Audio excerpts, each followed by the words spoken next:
Hi, good morning, everybody, and welcome to our webinar today on the new book, Masculinity and Violent Extremism. As we've just opened it, I see quite a few people still joining, so I'm going to give it just a minute or two before we get started. Thank you.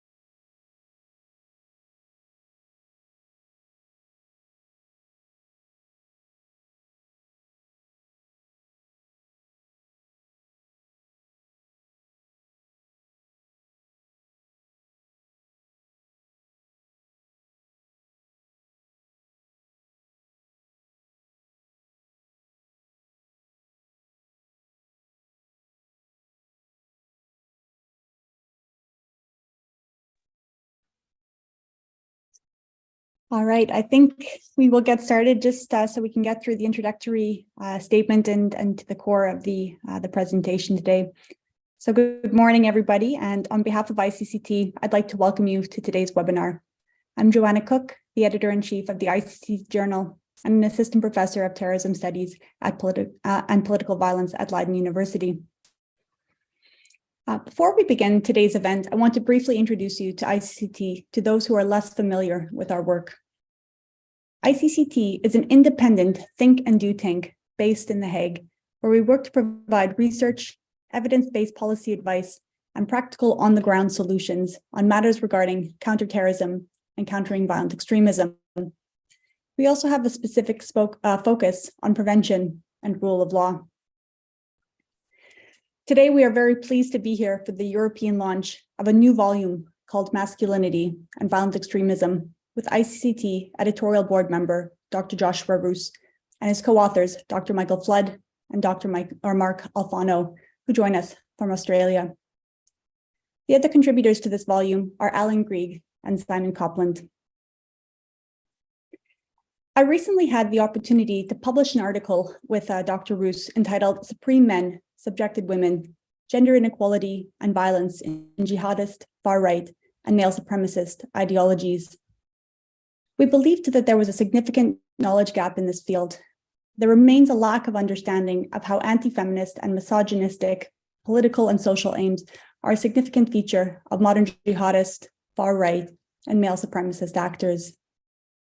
And indeed, gendered roles and dynamics, both related to women and more recently men, have only started to seriously been interrogated and examined in this field. There has been a gap in this field more broadly to understand how deeply gendered these violent extremist ideologies, movements, and their actors really are.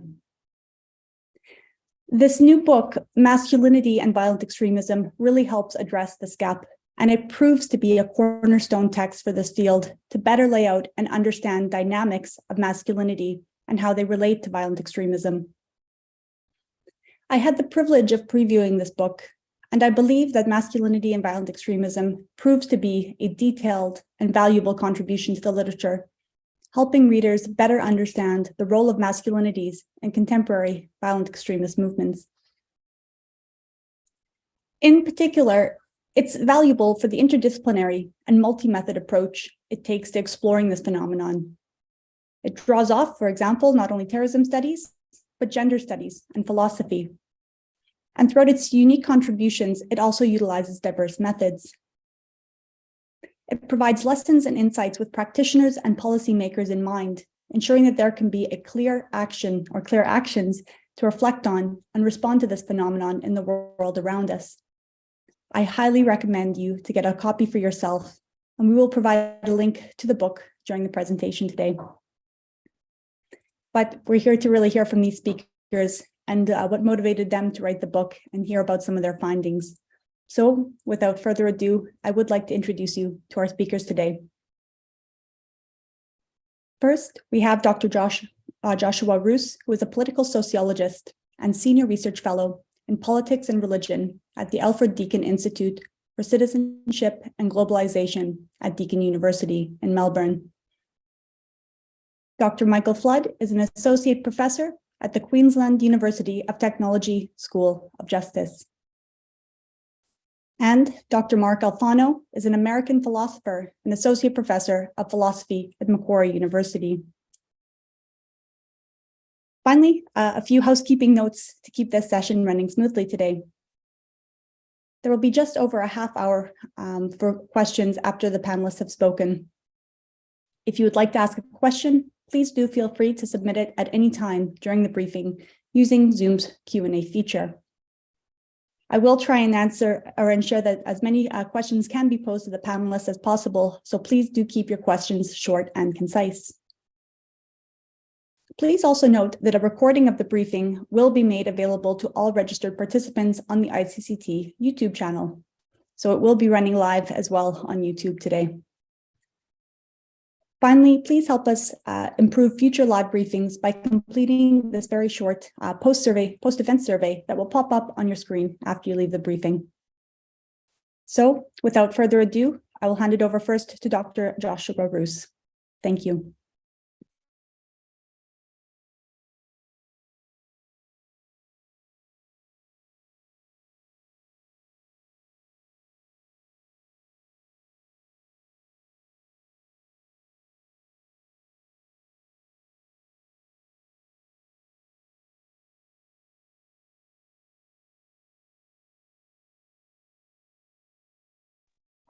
All right. Thanks so much, Joanna, and thank you for chairing today. And we'd like to thank the ICCT and Francesca for the work in the background as well to make this happen. We do acknowledge that we're speaking from the land, or from Indigenous land in Australia. I speak from the land of the Wurundjeri people of the Kulin Nations, and I pay my respects to their elders past and present.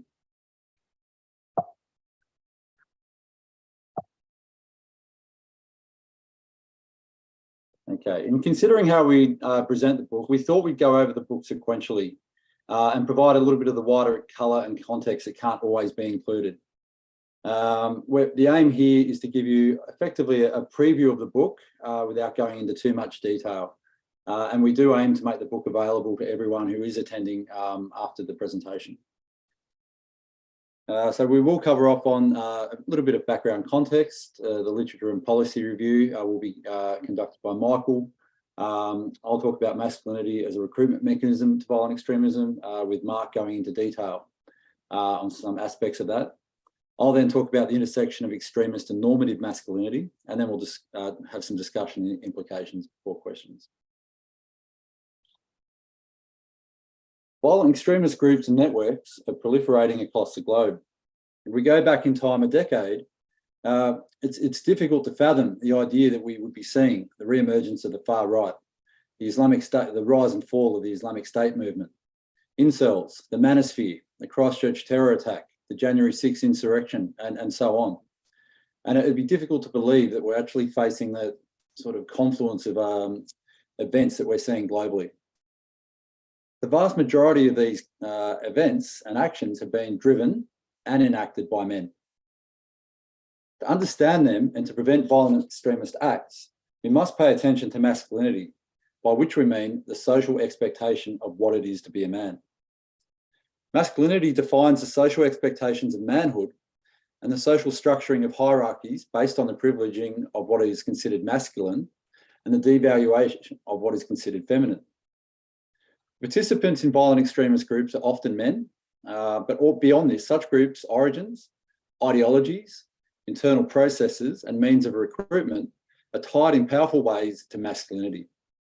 That is, they are tied to the political, cultural, and economic relations of many men's lives, to influential ideologies about men and gender, and to narratives about men's roles and position in society. Violent extremist groups often draw on and intensify ideologies of misogyny or women hating that are already present in society. Men's participation in such groups is shaped in some contexts by gendered processes of economic marginalisation and political repression. Such groups seek to attract recruits and support by deploying various narratives of masculinity in their messaging and organising. And this book examines the role of masculinities in violent extremism. We specifically explore men's motivations to support or participate in violent extremist groups and commit violent political acts. This interdisciplinary work is grounded in in-depth empirical research conducted primarily in Australia with strong reference to international events. We aim to contribute to filling this gap in our understanding about masculinities and their intersection with violent extremism. We seek to better understand these challenges by highlighting a core delineating factor across political and religious spectrum, and that is the role of masculinities in recruitment and patterns of participation. The lessons learned in both the empirical and wider dimension of the research make this study an important reference point for liberal democratic states internationally. Just checking that everyone can hear me. Ipsos Global Masculinity Survey is the foundation stone of much of this work. It was a nationally representative sample across 28 countries with approximately 18,000 respondents. It was conducted in June of 2019. We conducted 41 interviews in Melbourne, Australia, with a segmented sample, and conducted 9 more interviews with local government to gain insights into influences, particularly the economic influences shaping these men's lives.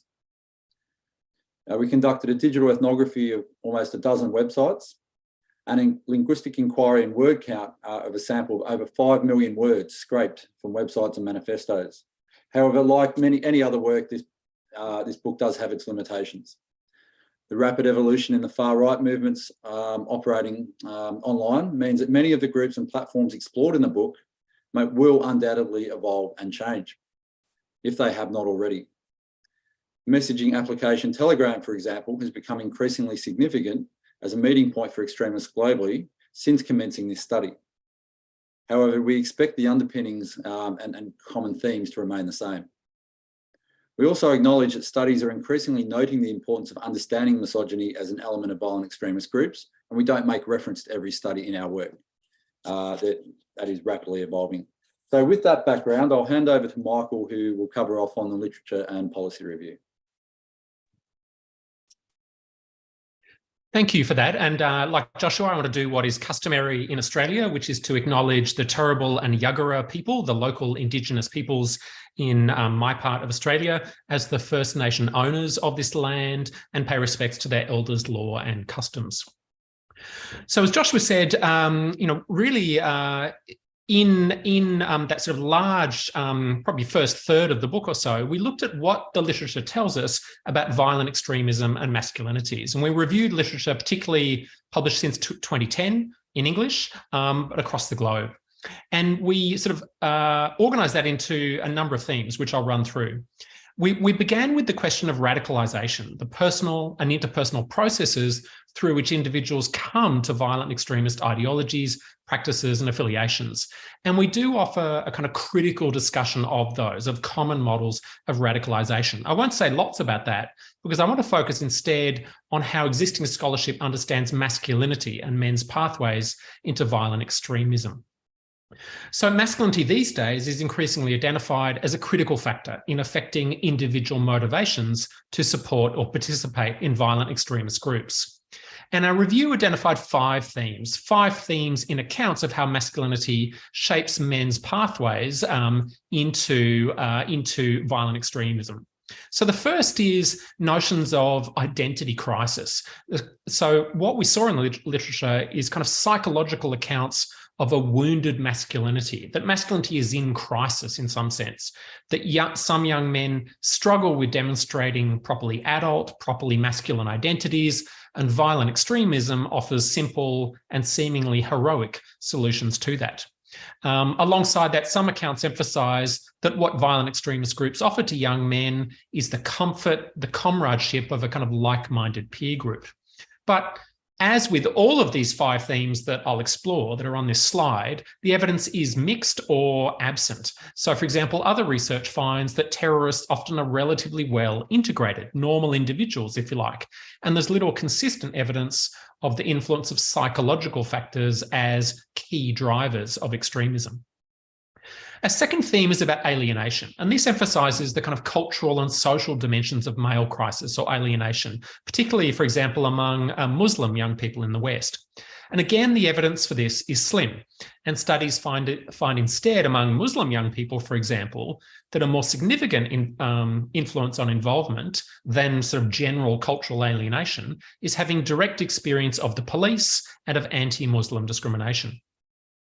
A third theme is about governance and poor governance, that a key pathway to violent extremism is disaffection with government, particularly as a response to brutality, as a response to abuse by state actors and legal actors.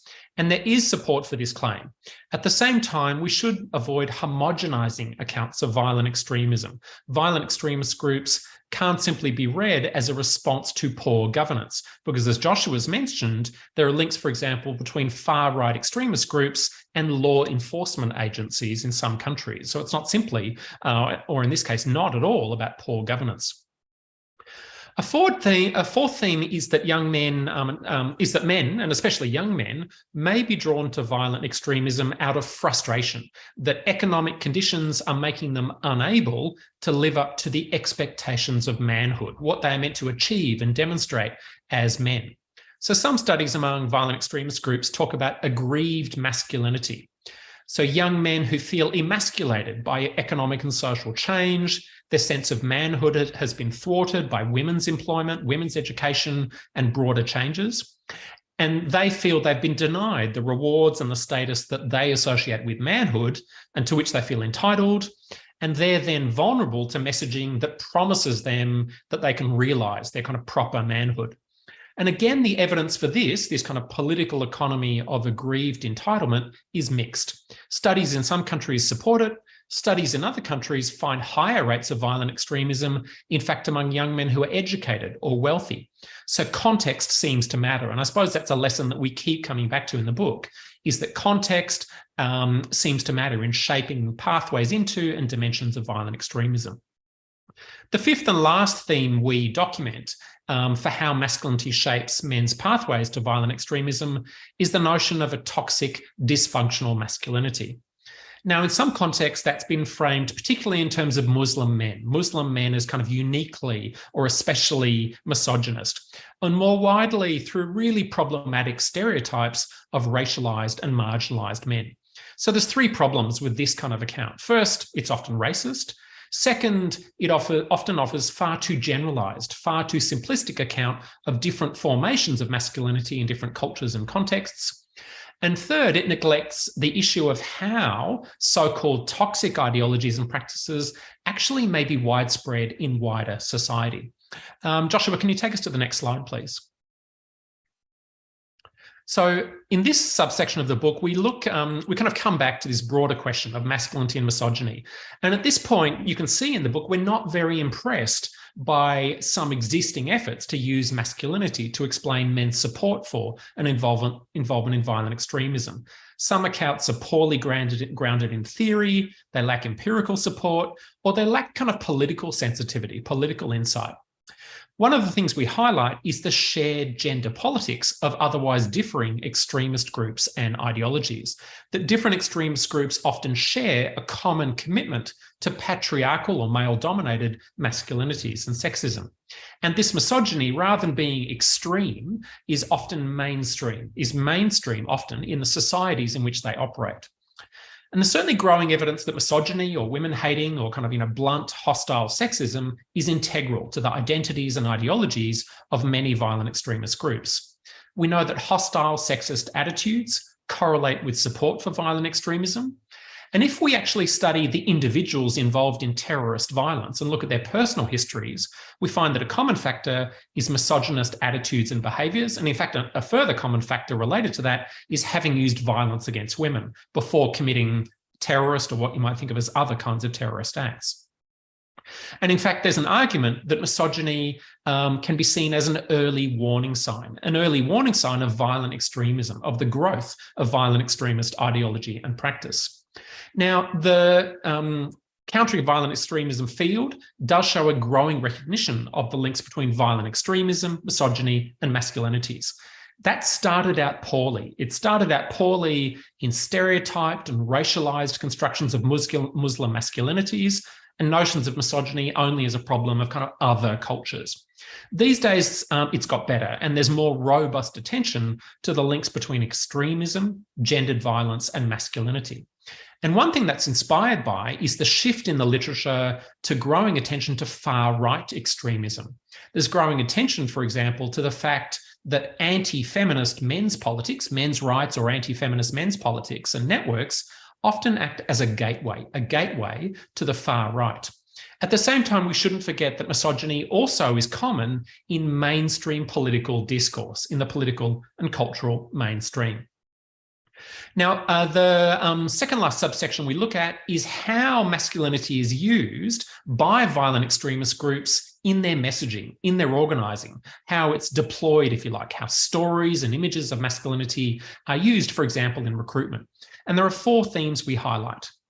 First, violent extremist recruitment materials sometimes call on men to protect their family or their community of faith or their nation. So in white supremacist and other far-right formations, you see this kind of notion of a threat to the ethno-nation in terms of the dangerous masculinities of the racialized male other.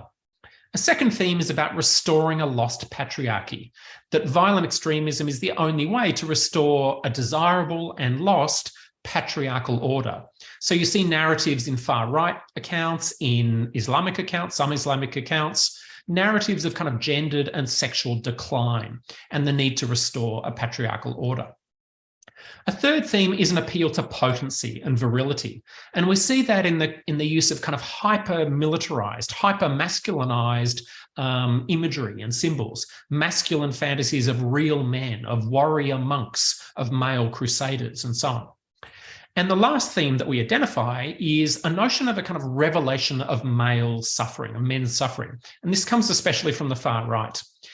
So in men's rights activism, for example, there's the notion of the red pill, that if men listen to men's rights ideas, to these anti-feminist ideas, or take the red pill, swallow the red pill, they will be awakened. They will be awakened to the reality, apparently, that men are now the victims of some kind of feminist, man-hating regime.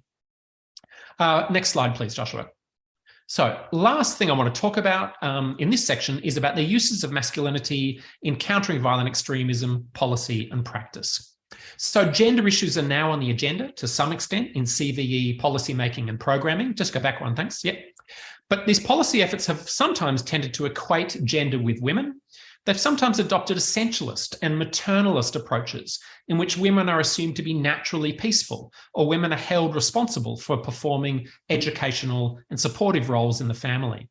When men and masculinities are included, it's sometimes in reductive and simplistic ways, in the way we've described. What about the actual programming? What about the actual work out in the field of countering violent extremism programming? Again, it's limited in some ways. Some CVE programming has worked with kind of simplistic and homogenized views of men's experiences with violent extremism. For example, it's neglected the ways in which men themselves may be vulnerable in contexts where there are high levels of political violence. We criticise the tendency towards securitization. Securitization is the process where political issues and identities and so on are framed as security threats. And framing them as security threats means you can then justify the use of military action or other kind of extraordinary measures to address those threats. And securitization has sometimes drawn on kind of discourses of masculinity, discourses, for example, of threatening Muslim men to justify these agendas. I want to end by talking briefly about 3 streams of CVE programming. And the first is development. And so that one stream of CVE programming is about kind of economic change and development. However, as far as we can tell, it doesn't often address structural economic conditions, and it often neglects women's economic empowerment. A second stream, perhaps the most common stream, is education, typically face-to-face education focused on at-risk youth.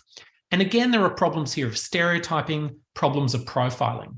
And a further problem is that the curricula of CVE education programs rarely addresses the kind of patriarchal masculinities and the ideologies of gender that extremist groups often express and exploit.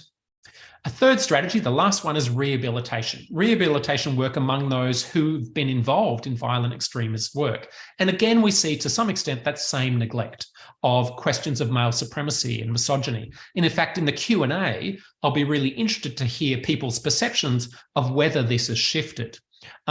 Certainly, we found some examples where some rehabilitation programs, in fact, try to restore men's place at the head of the family, try to restore kind of patriarchal order within the family. Likewise, some disarmament, demobilization and reintegration programs, DDR programs, with former military and paramilitary personnel reinforce traditional gender roles rather than changing them. For example, they recognize that some men are unable to gain employment, unable to gain social status and get married in conventional ways, but they don't criticize how, for those young men, that is linked to a sense of masculine entitlement and traditional gender roles. And they don't criticize how young men who feel thwarted in achieving those then may feel justified in resorting to violence. So again, there are limitations.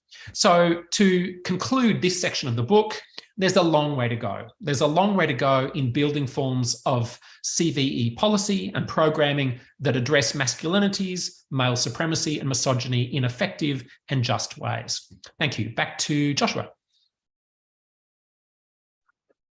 Thanks, Michael. That's a great backdrop to the rest of the study. Okay, so the first I suppose, method that we employed was a digital ethnography. So Maura Conroy proposes virtual ethnographies as an appropriate methodology, allowing researchers to develop embodied understandings of the real and online day-to-day lives of countercultural groups. Websites were chosen for the digital ethnography from a broad array of politically motivated actors in the period late 2019 to mid-2020. We've obviously missed the bulk of COVID, the lockdowns, the conspiracy movements that came through, and the impact that that had. We captured the first 3 to 4 months.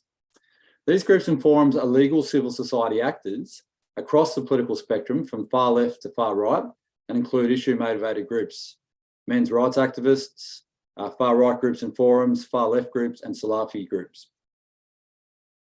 We had 4 main findings from the digital ethnography. The first, which ties in really nicely to that literature review, was this valorisation of hegemonic masculinity across the spectrum of men's rights groups, far right and Islamist movements. Hegemonic masculinity can be defined as the configuration of gender practice which embodies the currently accepted answer to the problem of legitimacy of patriarchy, which guarantees, or is taken to guarantee, the dominant position of men and subordination of women, as Connell puts it. Where these groups and forums all align with a vision of hegemonic masculinity is through the use of masculinity as a means to subordinate women and similarly others, the other, be that minorities from different cultural and religious groups or be it LGBTIQ and other members of the community. Violent and extremist organisations attempt to reinvigorate the image of the potent dominant male who sits in opposition to the emotional weak other. And this othering, as I said, is not targeted not only at women, but also at those who may be considered to be emasculated or effeminate. Violent extremist groups also react against social justice warriors who they argue undermine the foundation stones of civilization. Second finding from the digital ethnography was this subordination of women, or this idea that men are subordinated by women, and this nostalgia for an imagined past where men could be men. And men are framed as subordinated in a world that has turned against them. They considered to be primarily due to the increased power of feminism, multiculturalism, and social justice in general. And this narrative is particularly common in men's rights groups, who have a particular preoccupation with the courts. Other groups, including fathers' rights groups, we didn't look at, but there's a strong similarity in their messaging.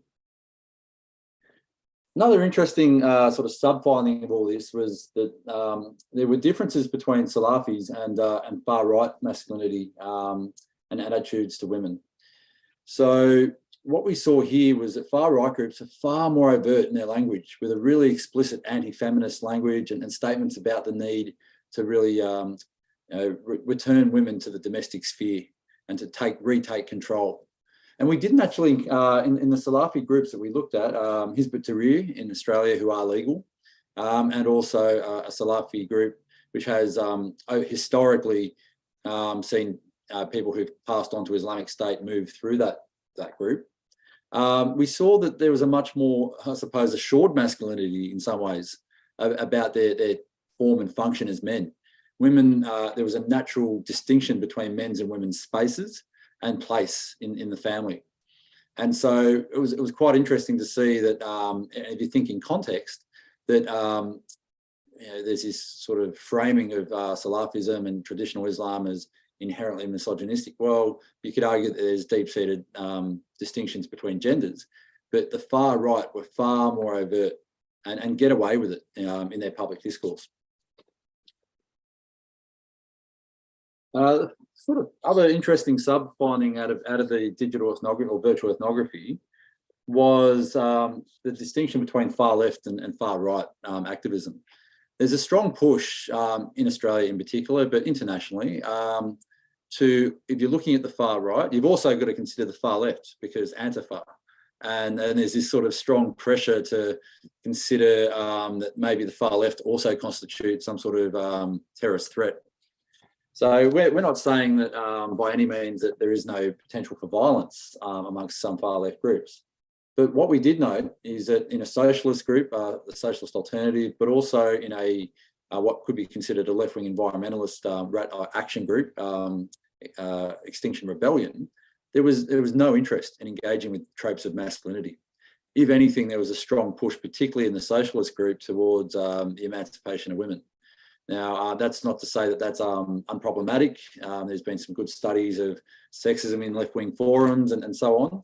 But we know that there is a strong distinction between the far right, men's rights activists, manosphere actors, and far left groups. There's no interest in pushing women back into the domestic sphere amongst far left groups. Okay, I'm going to move on now. This over to you, Mark, to cover off on your linguistic inquiry and word count analysis. Great, thanks. Because I know there are a lot of slides. Yeah, I won't spend a lot of time on any particular one. So I should say that I'm on Gadigal land, and Macquarie sits on Darug land.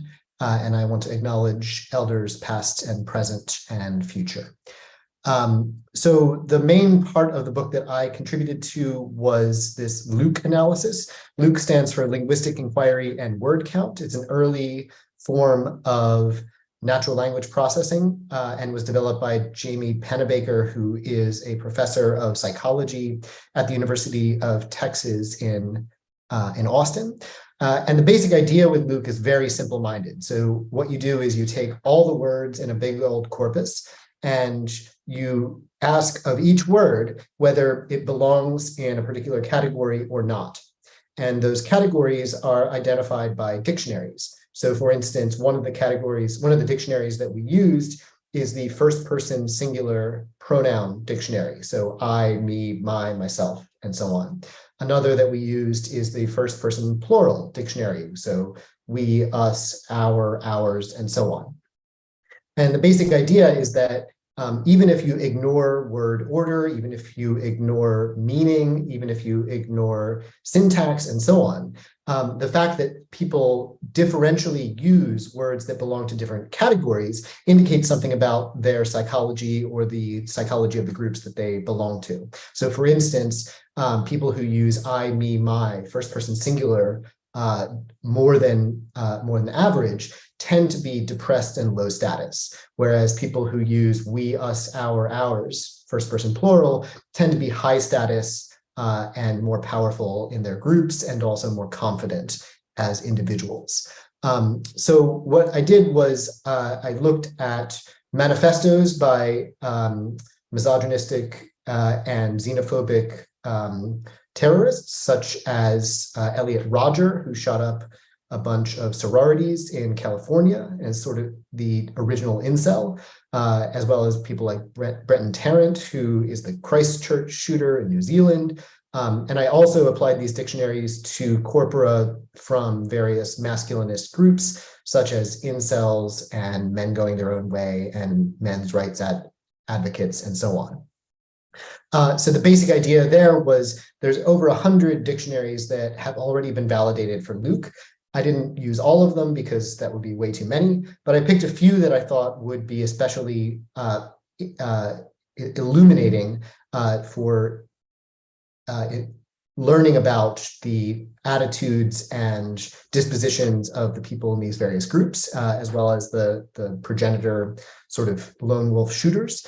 And I also built some custom dictionaries that specifically related to aspects of hegemonic masculinity, subordinated masculinity, misogyny, and xenophobia, actually. And I'll show you some examples of the stuff I found with this. Josh, if you go to the next slide. Right, so to get started, I just wanted to compare the corpora. So what you're looking at here is a hierarchical map of the similarities of the different corpora that were under analysis. So on the far left, you've got the men going their own way corpus. Then you've got the Elliott-Rodger Manifesto. These are actually quite similar to each other. In the middle, you've got the Australian Men's Rights Advocate Group, as well as a more international men's rights advocate corpus. And these are extremely similar to each other and not all that similar to any of the others. And then on the left, you've got a different set. So you've got the Lads Society in Australia, which is arguably it doesn't exist anymore, but was a sort of fascist group here in Australia, as well as the Gendron corpus and the Tarrant corpus. And these are arguably fascist actors or groups, and the words that they use tend to resemble one another. Josh, if you go to the next slide.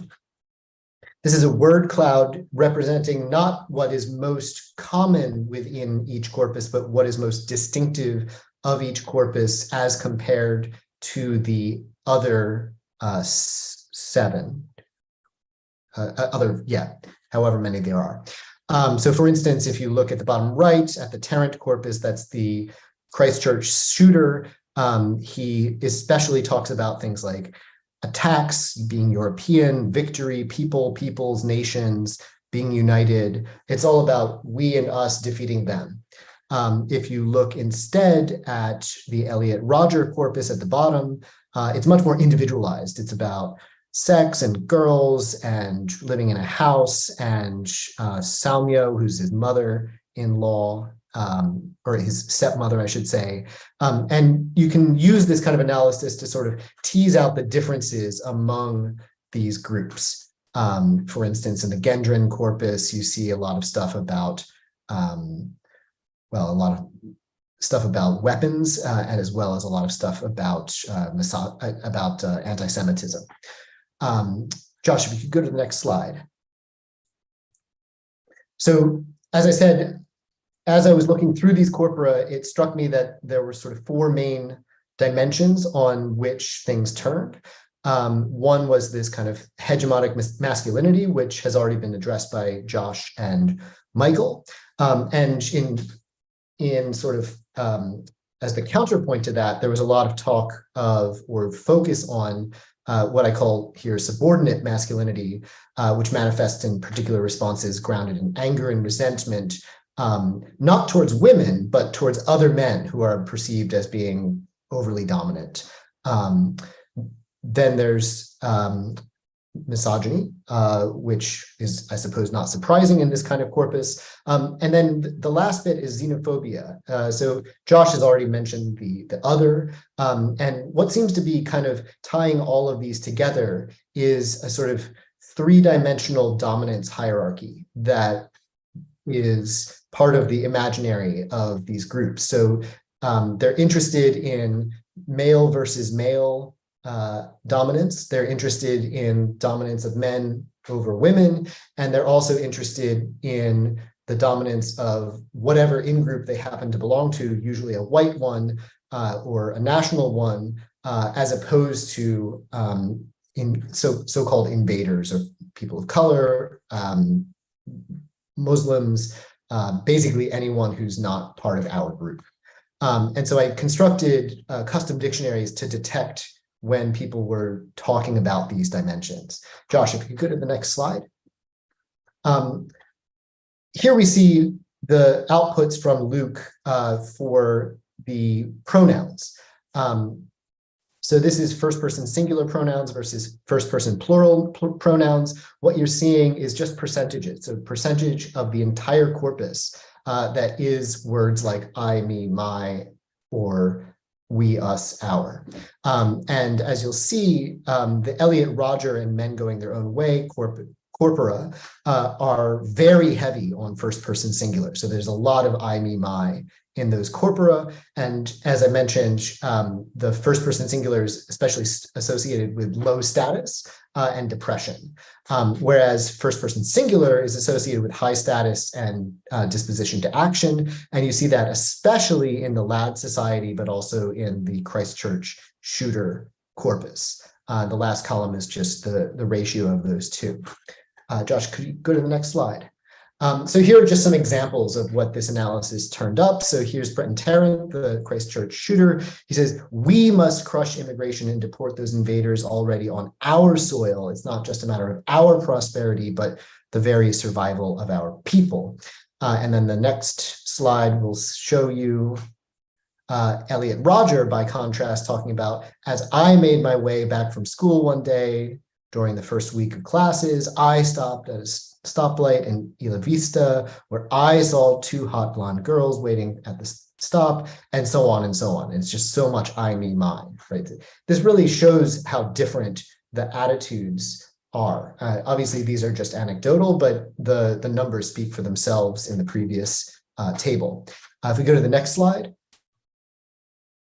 we can see some examples from, for instance, the Ladd Society. So they are avowed Nazis. So National Socialism, they say, is the worldview of truth. Another word for truth is nature. By truth or nature, we are referring to the natural laws of the universe. We affirm that there are natural laws that make up reality, an example being gravity. We have decided to obey these laws. Be interesting if someone tried to avoid obeying the law of gravity, and so on.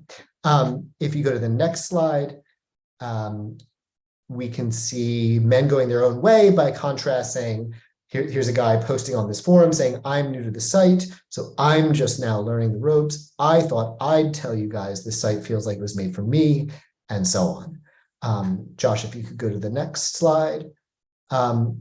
Here we see outputs from Luke for various negative emotion dictionaries, in particular anxiety, anger, and sadness. You'll see that the groups don't differ, the corpora don't differ that much on anxiety. Elliott Rodger is a bit more anxious than the rest, but they're all sort of in the same ballpark. But what you do see is that Brenton Tarrant, the Christchurch shooter, has very, very high levels of anger. 2% of his entire corpus basically is words associated with anger. And by contrast, sadness you see especially in the Rodger corpus. So if we go to the next slide, you can see some examples of this. So all the words in bold are from the sadness dictionary. And this is Rodger saying, I felt so heartbroken that I left the two of them and cried to myself. Later on, he says, in that moment, I fell into a sort of despair-ridden trance. If we go to the next slide, you can see the outputs from Luke for various so-called drives. So drives are not just desires for a particular thing, so not just like, I want an ice cream cone now, but rather deeply held dispositions that motivate action over time. And these dictionaries in particular have words in them that are associated with affiliation, achievement, power, reward, and risk. And that last column is just the product of the outputs for affiliation and power, which James Pennebaker, the developer of Luke, and various others have found are associated with, sorry, where are we? When people score high on both affiliation and power, that means in many cases that they are disposed to engage not just in individual action, but in collective action. And so if you're worried about or concerned about not just sort of lone wolf shooters, but also people who are trying to recruit and engage a wider group to follow in their footsteps or to join in collective action with them. What you want to be especially concerned with is the folks who score high on both affiliation and power. And what we see here is that the Lad Society, the neo-Nazis here in Australia, and then to some extent as well, Tarrant and the rights agencies score high on both affiliation and power, which to me is a bit worrisome. If we could go to the next slide, I can show you some examples. So this is output for Roger on just the money dictionary. So how much he wants to be wealthy. Not so interesting in regard to violent extremism, but it was a sort of obsession of his. If you read his manifesto, you can see that. Josh, if you go to the next slide. Yeah, so here we see from Tarrant, there's no nation in the world that wasn't founded by or maintained by the use of force. Force is power. History is the history of power. Violence is power, and violence is the history, so the reality of history. And similarly, we see with the Lad Society, we are the rightful heirs to our civilization. For if there was not power in our ideas, why would we need to be shut down? If there is power in our ideas, then why? So yes, next slide, please. I also used the custom dictionary developed by Jesse Graham and colleagues to measure moral foundations in these corpora. Moral foundations theory was developed by Jonathan Haidt, who's a psychologist, or used to be a psychologist in the United States, and posited that there are sort of 5 main values that people are sensitive to. And interestingly, here we see one of the main differences between these groups is that the men's rights groups are especially interested in the care dimension. And this is, if you look into the actual corpora, this is seen in their discussion of things like paternity lawsuits and paying child support and things like that. Whereas we see, for instance, emphasis on loyalty and authority, especially in the Lad Society and the Tarrant corpus. Josh, if you could go to the next slide. So here's some examples. So Tarrant talking about ethno-nationalists serving their nation and community, being soldiers, and the Lad Society talking about their loyalty being to their tribe and their nation. In the next slide, you can see some of the outputs for the custom dictionaries that I built, namely the ones for hegemonic and subordinated masculinity, as well as misogyny and xenophobia. And you'll see, for instance, that xenophobia is very, very highly represented in Tarrant and almost absent in all of the others. Misogyny is especially represented in the men going their own way corpus. And then you see a sort of split with the 2 masculinity corpora. So subordinated masculinity, especially associated with the incel Elliot Rodger and men going their own way, whereas hegemonic masculinity is especially associated with Tarrant, the Lad Society, and to some extent men going their own way. And I can give you some examples in the next slide. So here's Tarrant talking his xenophobic language. So he says, mass immigration will disenfranchise us, subvert our nations, destroy our communities, destroy our ethnic binds. I think he means bonds, destroy our cultures, destroy our peoples. He's really obsessed with fertility levels and fertility rates, which you may have seen if you read his manifesto. And yeah, so that's one example. In the next slide, you can see another. Here's from Men Going Their Own Way. So as Michael pointed out, they're kind of obsessed with this red pill idea, which is especially ironic because the red pill comes from the Matrix and was meant as a metaphor for being trans, though that was only revealed a few years ago.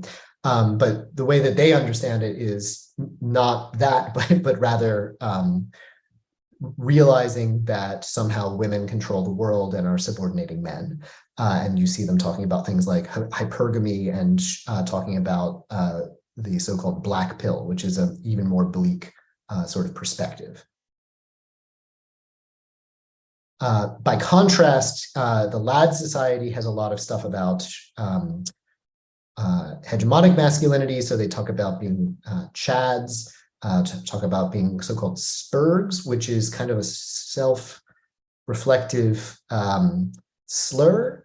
It's a shortening of Asperger's, so referring to someone who has autism, and it's kind of a term of pride among certain members of these groups. They think that they're just so much smarter than other people, that they come across as socially awkward, whereas what's really going on is that other people, especially women, are just not clever enough to understand understand their brilliance. If we go to the next slide.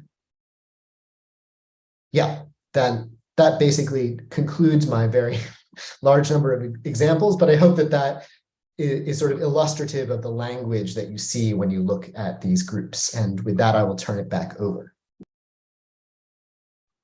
Yeah, thanks so much, Mark.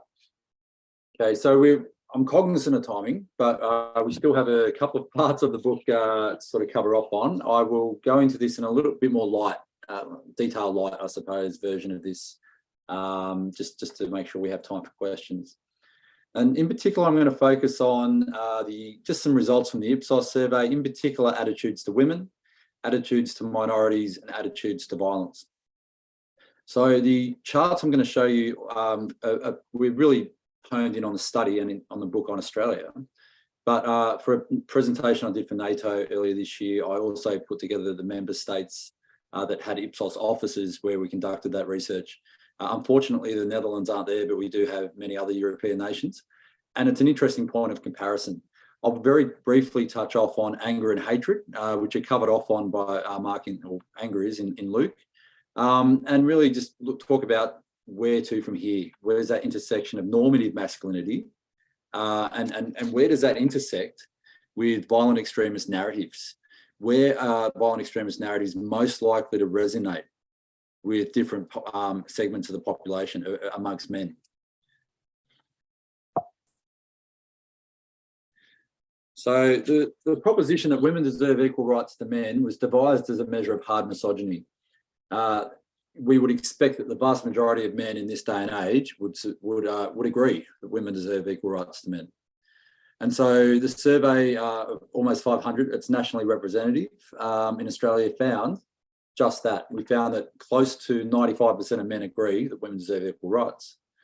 Concerningly, though, there is a small percentage, about 5% across the spectrum, who disagreed with that proposition. If you look broadly, you can see Australia highlighted in yellow. What these charts indicate in that colour coding is relative to each context and each question. And so the lighter the colour, the less of a problem, effectively.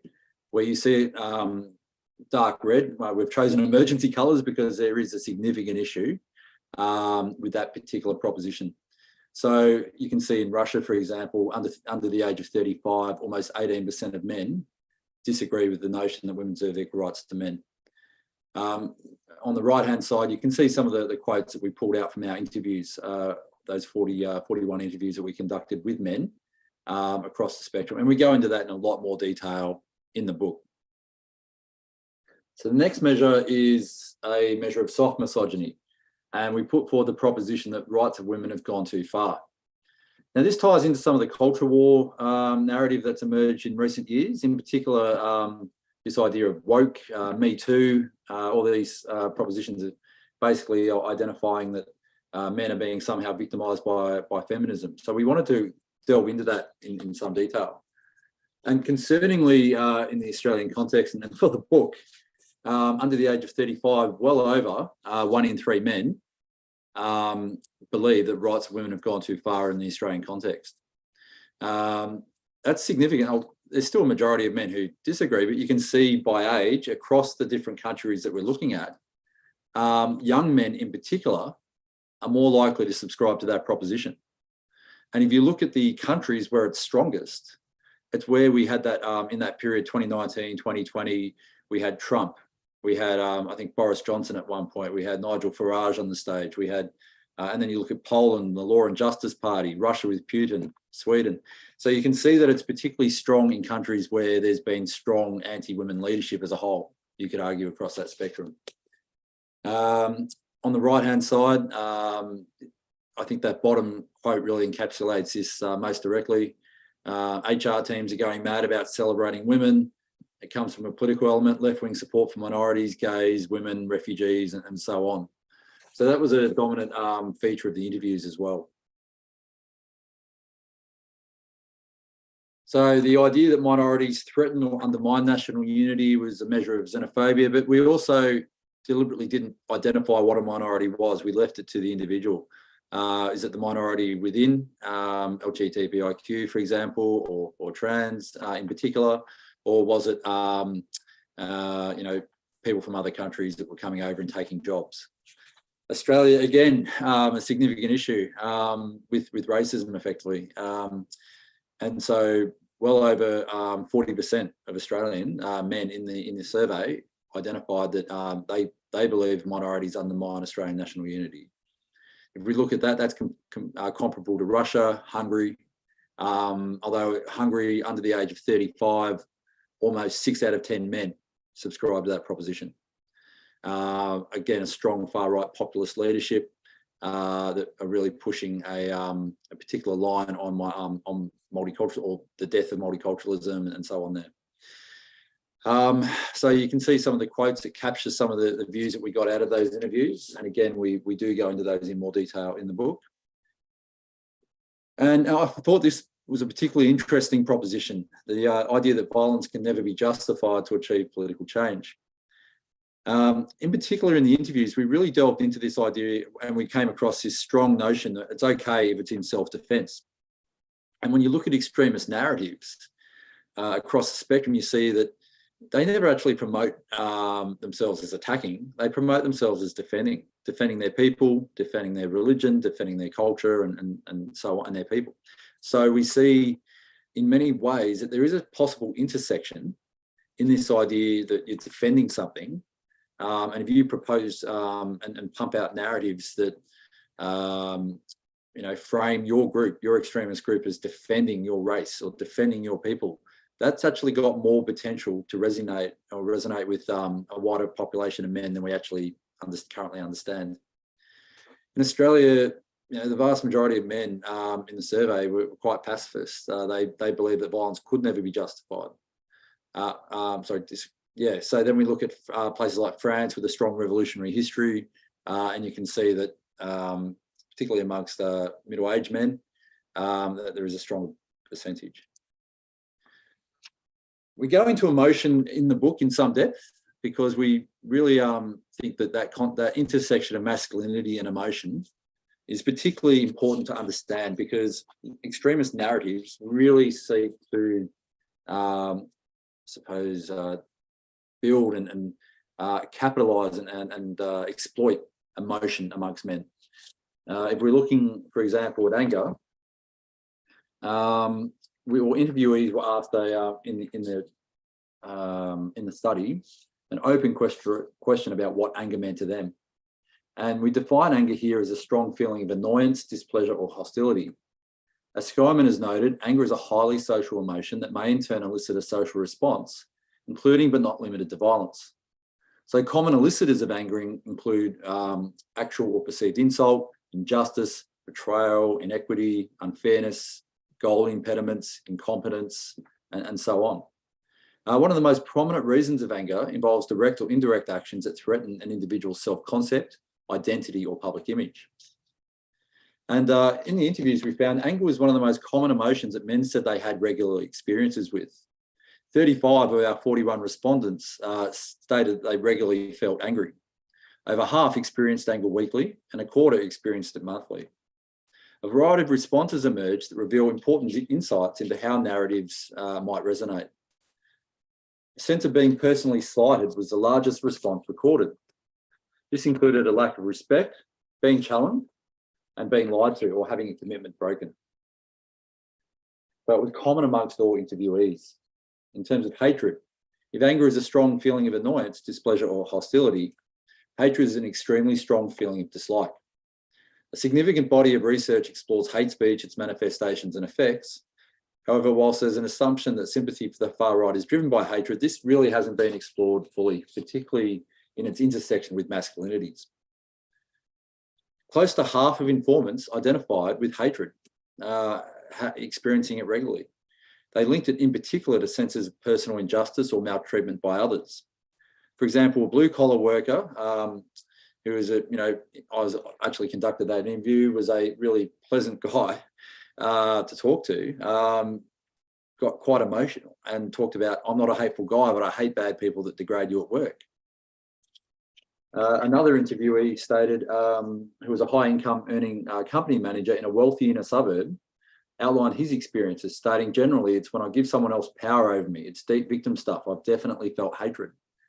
And one respondent actually talked about being disrespected on a building site and going and getting his boss coffee and spitting in his cup.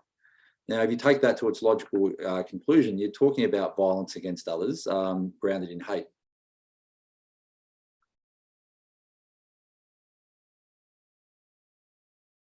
So we saw across the spectrum of men's rights, male supremacists and Salafi groups, this idea of a militant warrior masculinity centred on reclaiming what's been lost to feminism, minorities and political correctness and elites. And violence is framed as acceptable in defence of the in-group or nation.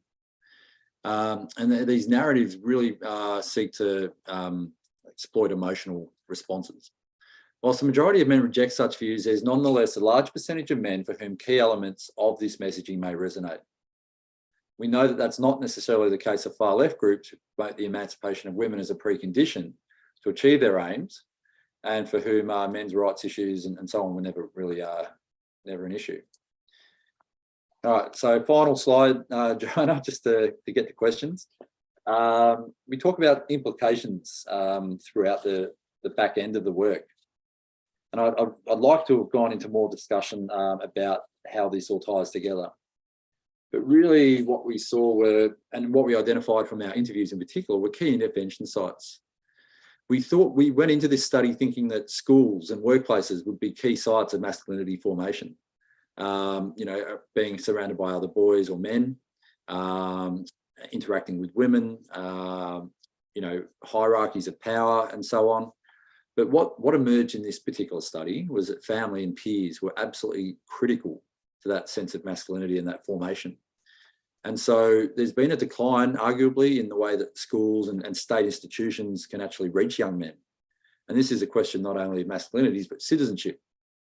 And so in table 5.1 from the book on the right, you can see what recruitment narratives sort of emphasise: restoration of past greatness, exclusive estates, women are subordinate. We talk about what normative masculinity in our study indicates in relation to that. And then we identify possible intervention sites. For example, school curriculum might be a good place to start in understanding and challenging this idea of restoration of past greatness, or this idea of women as subordinate to men. Well, let's start with parents, peers, schools. And Michael in particular is a world authority in this space and can definitely talk to that more in questions if need be. Violence is permissible. Let's start with school curriculum and healthy masculinities work in schools. We talk about alternative narratives of masculinity as well that really challenge, rather than counter narratives. We're talking about alternative narratives that promote a positive conception of manhood and what it means to be a man, and really how that might actually build not only resilience, but a sense of a deeper sense of engagement and citizenship. Finally, future research. There are many ideas and areas for future research that emerge from this study, including if this idea that anti-women attitudes are a gateway to violent extremism. We need to understand why young men in particular are drawn to those attitudes and narratives of male victimhood. And how does this intersect with conspiracy movements that have emerged more recently, which appear to be, at least on the surface, to include more women? how can societal institutions, in particular schools and workplaces, increase their impact on the formation of healthy masculinities that are immune to extremist narratives? And there are many more that we do discuss. So with that, I'm going to pull it together and say thank you. I'm going to stop sharing screen too. There we go. Thank you very much for a really fascinating, concise, and detailed presentation. It was a great summary of the book and the ideas that come out of it. And there was a lot of interest already coming up in the questions about the poll. So congratulations again on all of this. Without further ado, I will just start diving into the questions, for which we have quite a few already. Just a reminder to the audience to please submit your questions in the Q&A function. Keep them concise, so we can try and get through as many as possible here. So the first one is from my colleague at ICT, Barbara Moelis, who I'm condensing this question a little bit here, Barbara, but there's been widespread criticism regarding assessing misogyny as a gateway, as well as gender-based hatred. So the most recent Colorado Springs attack has been described as an inevitable consequence resulting from dismissing gender-based violent extremism as belonging to something else, rather than constituting an emerging threat that requires very specific action from established PCVE organizations. Do you have any thoughts or reflections on that?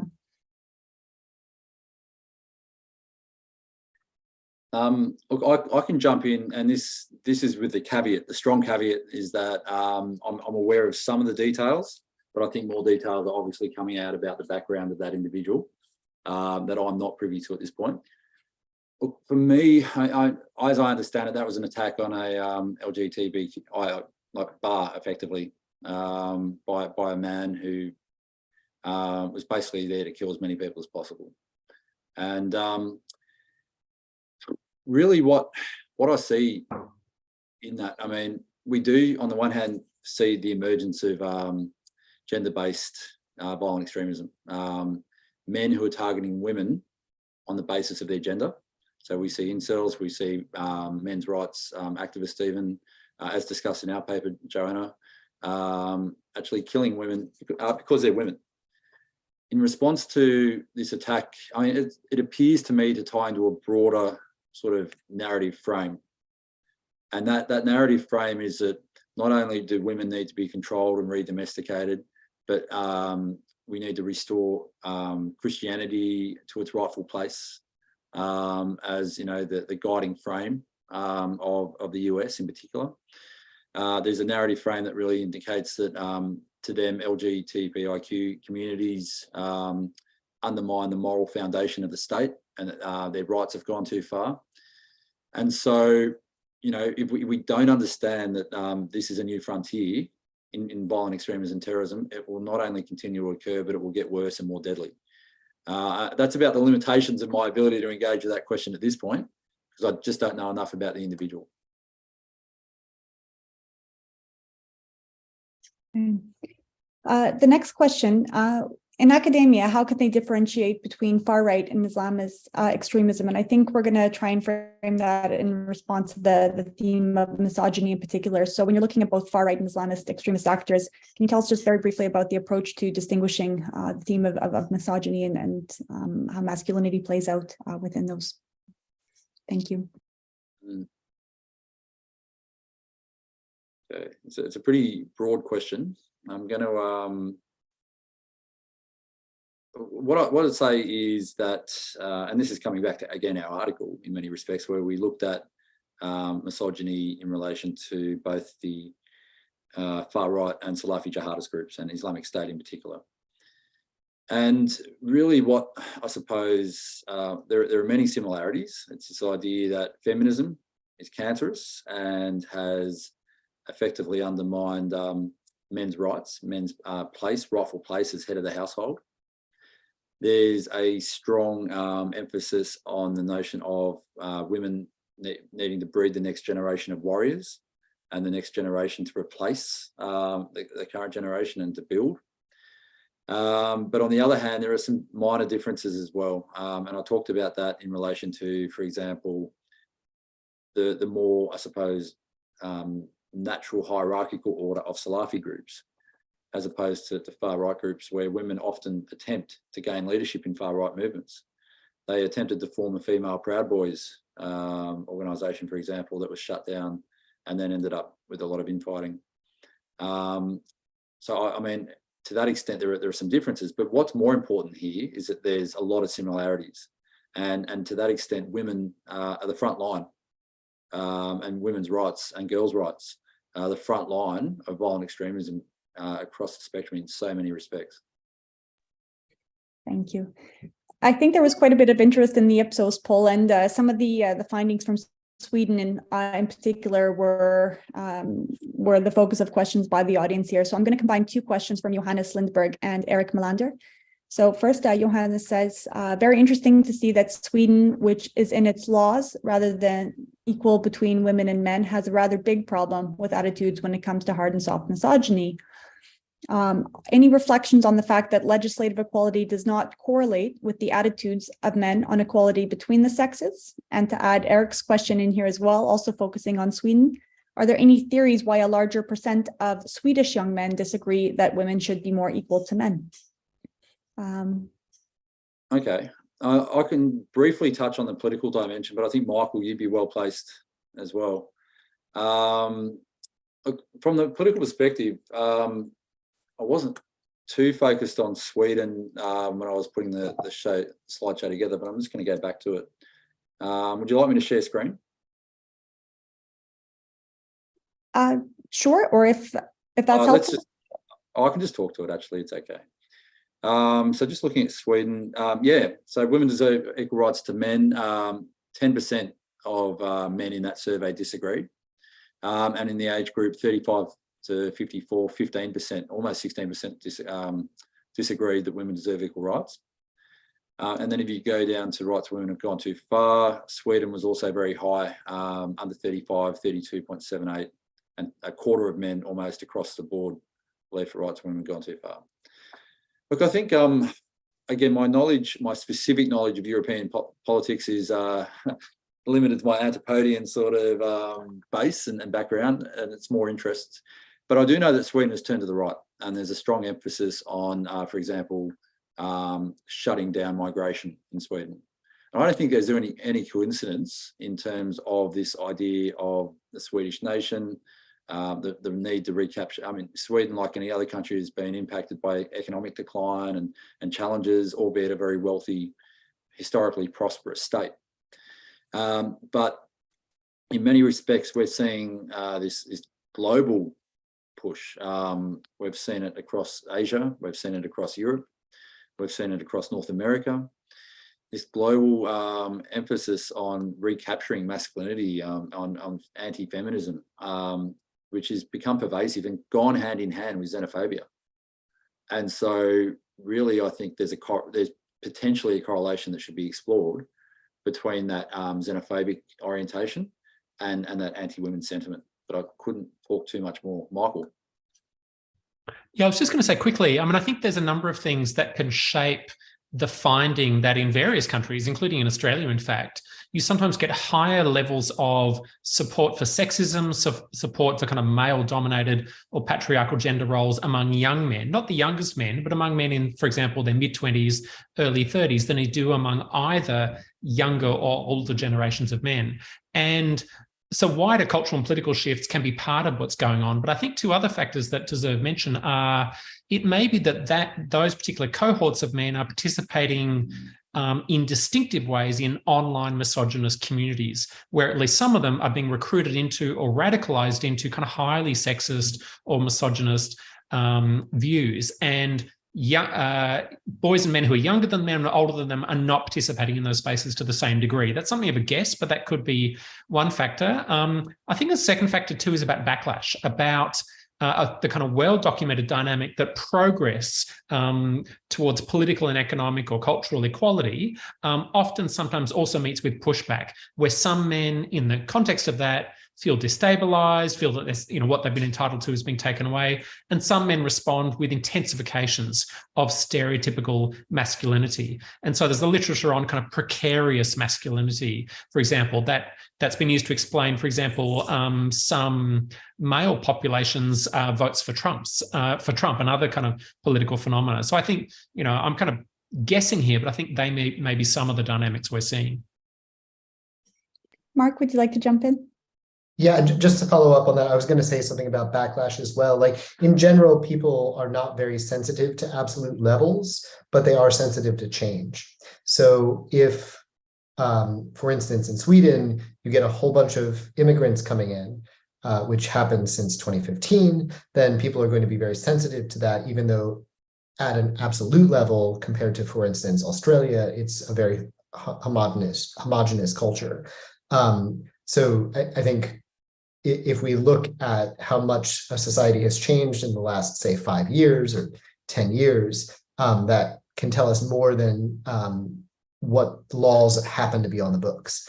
The other thing I should mention just is the fact that PewDiePie, the YouTuber, is Swedish, and this guy is bad news. And so it's maybe a little bit unsurprising that given he has a large national audience, greater national audience than his international audience, that he would have had a distinctive influence on the young and middle-aged men who follow him. Yeah. Any particular follow-up comments on reflections on the fact that legislative equality does not correlate with the attitudes of men? So there's a really interesting question about where that legislative equality is in place, but these attitudes of inequality prevail. Any follow-up thoughts on that?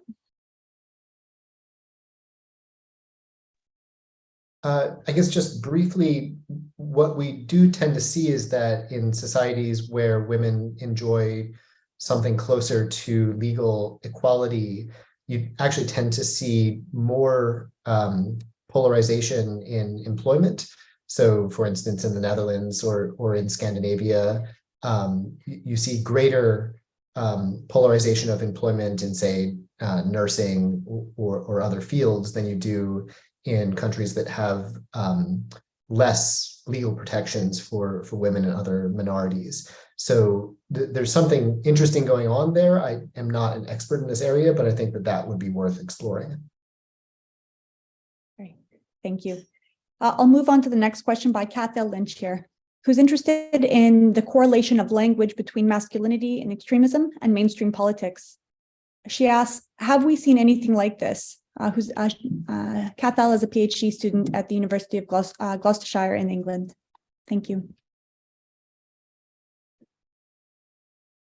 I can quickly jump in that I've written a book that explores the emergence of around that 2014 to 16 era, looking at populism and that intersection with masculinities and religion. And really what we saw was this global push. Let's go from the far right and extremism over to populism and look at everyone from Modi in India, Bolsonaro, Duterte in the Philippines, Morrison in Australia, Johnson, Nigel Farage, Trump, all really pushing this hardline angle on what it is to be a man, and this idea of effectively the need to recapture manhood from the liberal elites and those who really seek to undermine the nation. So I think we have seen it. It's there, and there's a lot of good studies on populism as well as far-right extremism that can be explored. Just to follow up briefly, if that's okay, in some of my other work, I've looked at the ways in which extremist language kind of gets seeded into far-right social media and then also to far-right media. And probably the best work I know of on this topic is by Joachim Benkler. It's a book called Network Propaganda, which came out a few years ago, and I'll put a link to it in the chat. Thank you. And I see Michael's been actively responding directly to some of the to the questions as well here. So I might actually just ask you to expand on one of these so the rest of the audience can hear a little bit about this as well, because I think it's quite a useful question. So the question is by Anna Andreeva, who's asking about policy recommendations, where she asks, do you see education utilized as a tool to help men to understand, reflect, think about, and learn how to channel their emotions. So anger and hatred in particular. So maybe you can just expand on what you've said to her for the audience here as well. Sure. So, in fact, I wish I had reread something I wrote a couple of months back, because I think it gives a more articulate answer than I'm about to. But the questions seem to be focused particularly on the question of emotion, on using education as a tool to help men, as it says, to understand, reflect, think about, and learn how to channel their emotions, what you might call kind of emotional literacy or emotional intelligence. And I certainly think that's one dimension of what education programs and other strategies should address. They should address, in other words, the emotional or the affective dimensions of masculinity, because of some sense that boys and young men who lack that kind of literacy may be more likely to have a sense of kind of aggrieved entitlement, of kind of frustration and anger that then can be channeled or recruited by others in unproductive ways. But we wanted to emphasize too, or at least I want to emphasize, that we also have to address the ideological dimensions of these involvements. So it's not simply about, personal skill or not knowing how to communicate. It's also about kind of ideologies of sexism or misogyny and the ways in which boys and men are recruited into those and radicalized into those, whether in particular communities online or particular peer groups, or indeed through mainstream culture. So I do see education, face-to-face, online, other educational strategies as a vital strategy, particularly for primary prevention, for preventing initial recruitment, initial radicalization. But I think it needs to be multidimensional, ideological, affective, and also behavioral. It needs to teach skills in having healthy relationships, in finding like-minded peers and so on, that will make that recruitment less likely. Got about 8 minutes left, and I see 3 questions that I think can still be answered here. So bearing that in mind, if we can try and keep them within that 8 minutes here. Caitlin asks, can you define what hard and soft misogyny mean, as they haven't come across the terms before? Michael and I had a good debate about these precise terms that we were going to use, and Michael won that debate. So Michael, over to you. That's so cruel. Look, that debate was some time ago. What were the 2 statements? Can you remind us of the 2 statements? One was emblematic of hard misogyny. The other one was emblematic of soft misogyny. So I'm flicking it back to you, actually, but I think that makes it clear. Yeah. So the idea that women deserve equal rights to men, which is a baseline, for society at the moment, really. And then the idea that rights of women have gone too far, which is more the cultural politics. So the first one, if you agree that women don't deserve equal rights to men, that's a kind of blunt support for male domination. Well, women are lesser than men, should have less rights than men in some blunt sense. So, I think from recollection, we call that hard misogyny because it's a kind of, a blunt, explicit support for male domination. Whereas the second might, the things have gone too far, the pendulum swung a bit too far, is less a kind of, a considered and firm commitment to male domination, and more a sense that, it's fine for women to have rights and attention, but it's gone a bit too far. It's gone a bit overboard. And so while neither statement is desirable, a sense that they represent different levels of commitment to or sympathy for sexism, if you like.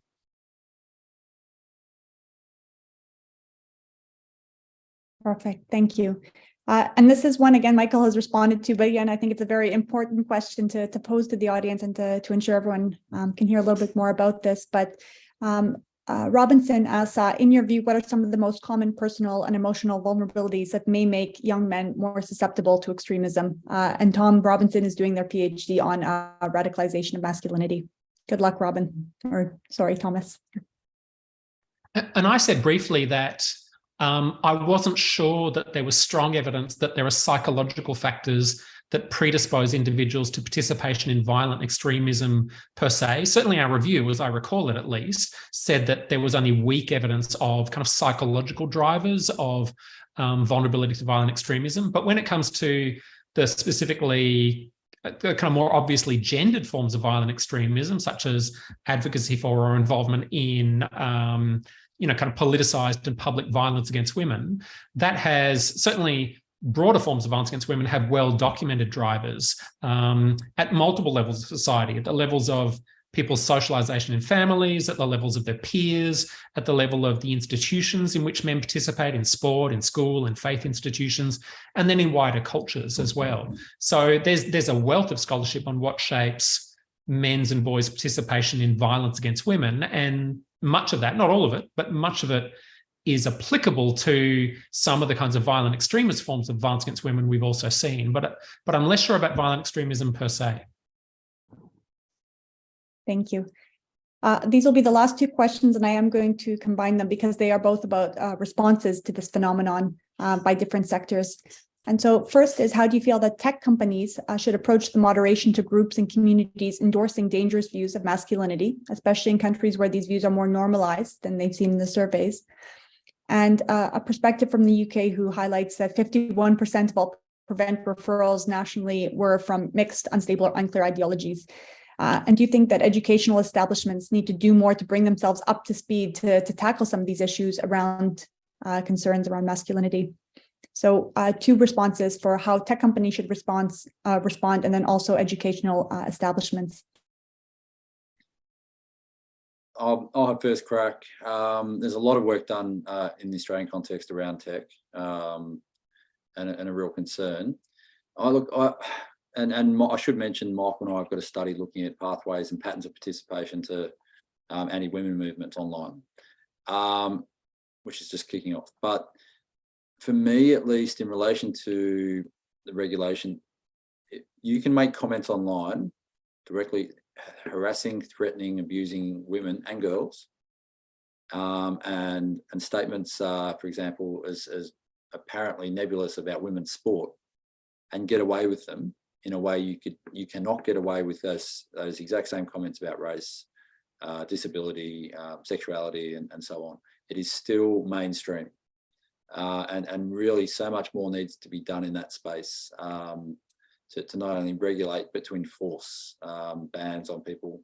We're now going the opposite with Twitter and allowing Tate, Peterson, and others, Trump, back on. So whether or not they're taking that seriously, well, it really does come down to, I think, the individual jurisdiction.